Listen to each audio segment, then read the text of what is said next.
Trump's campaign says that he did not hear the question. Here's the quote. All he heard was a question about training camps, which he said we have to look into. The media want to make this an issue about Obama, but it's about him waging a war on Christianity. Trump himself refused to tell reporters why he didn't correct the man.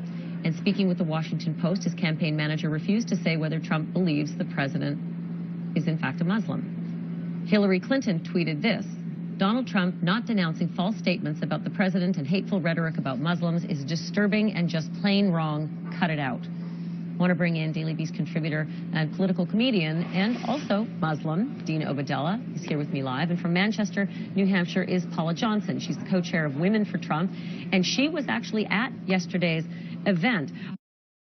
If I could begin with you, Ms. Johnson, you were at the event. We were all looking at the supporters, at the people in the audience, to try to get a sense of how that man's question landed, whether it was awkward, uncomfortable, and since you were in the crowd, maybe you could characterize it for me. Well, first of all, I want to say thank you for allowing me on your show today. You know, a lot of people ask a lot of questions of Mr. Trump, and since we don't have censorship there, you know, it is his First Amendment right to ask the question. He did ask the question. Mr. Trump answered it as best as he could.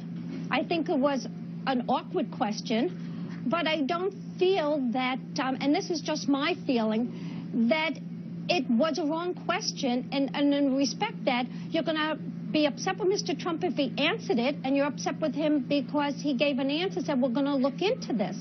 So, you know, if he gives the wrong answer or the right answer, I guess there's no right answer or wrong answer with Mr. Trump right now.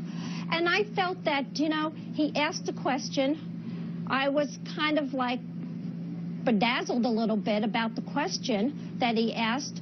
But you know what? I think, in my opinion only, that there's a lot of feelings out there. There's a lot of feelings about a lot of things out in this country right now with a lot of the immigrants that are coming into the country. Now, is it about the Muslims? I think really, in my opinion, it's about what's going on in this country at this point in time and what people are feeling in this country. Maybe he shouldn't have asked the question, but he did. Let's be really clear that there are many Muslims who are in this country who are Americans. They're not immigrants. They are sometimes several generations Absolutely, American as well. And they're wonderful people. And I'd like to ask you about, one of those wonderful people just got, you know, at 14 years old, handcuffs put on him down at his middle school in Texas. I'm not sure if it was a middle school or high school. He was 14 years old. He brought a clock to school because he loves NASA. He loves electronics. He's like an engineer already at the bright young age of 14. He got arrested for it, and I wanted to get your impressions of that Muslim. Well, I didn't follow the story, so I really can't give you an opinion. I guess the question also becomes, what is the school policy in bringing things into school? You know, it's all about policy, so I really can't comment on that. You know, you're kind of throwing me into something I don't know that much about. I haven't followed the story. I've only heard bits and pieces on it. But, you know, I'll be more than happy to do my homework on it, and then you can bring me back on the show and I can give you a concise answer. So I want to let me bring Dina Obadella into the conversation. And Dina, I want to just read one of the recent CNN polls that found that 3 Americans in 10 believe that President Obama is a Muslim. This despite the fact that he is fairly regular as a churchgoer, that most of the top Republican leaders in Congress have fully acknowledged publicly he is absolutely not a Muslim. He is Christian. And yet you have those numbers, and the numbers are even bigger when you go to the Republicans. It's like more than 4 in 10. And among the Trump supporters, it's more than half. 66% of Trump supporters think Obama's a Muslim. I'm Muslim. I wish President Obama was a Muslim. You know how proud I would be that the President of the United States is a Muslim? He's not a Muslim. It doesn't matter if he's a Muslim. They use it as an allegation. To them, Muslim means less than American. In fact, maybe not even American. Not entitled to the same rights or privileges as the rest of us. That's what's upsetting. Donald Trump tells us he can stand up to world leaders. He wouldn't even stand up to a bigot 10 feet from his face spewing anti-Muslim rhetoric. Forget the facts. The first part of the question was, we have a problem in this country. It's Muslims. Right there, Donald Trump, who was nodding his head yes, and watch the video, he's nodding his head yes, should have said, that's wrong. Let's talk about specifics. Is there a threat of terrorism? Of course. Overwhelmingly, the Muslims in this country, law-abiding citizens who love this nation, of course. He should have counted them right there. Forget Obama a Muslim or not. To me, that's secondary to him fear-mongering about nodding his head in agreement. Paula Johnson, you're a former New Hampshire state representative. You're the co-chair of the Women for Trump coalition, and what Dean said is that this person who is bigoted said we need to get rid of Muslims. We have a problem in this country. When can we get rid of them? And Donald Trump didn't say anything to that, and he didn't say anything to the first part, where he clearly heard the man, because he actually looked away and said, we got this for the first question. He didn't say anything about this notion that the president isn't American and is a Muslim. Are you not troubled by that? Well, you know, why don't we get off of this subject already? You know, first of all, in my opinion, I don't care what the president is. I look at people as, are they capable of running my country? What are they? What do they represent? Okay? So I feel that Mr. Trump is a very successful businessman. I think he has more than the qualifications to run this country.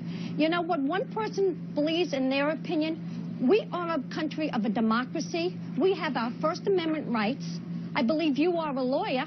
We have First Amendment rights. We have the right to say what we want to say.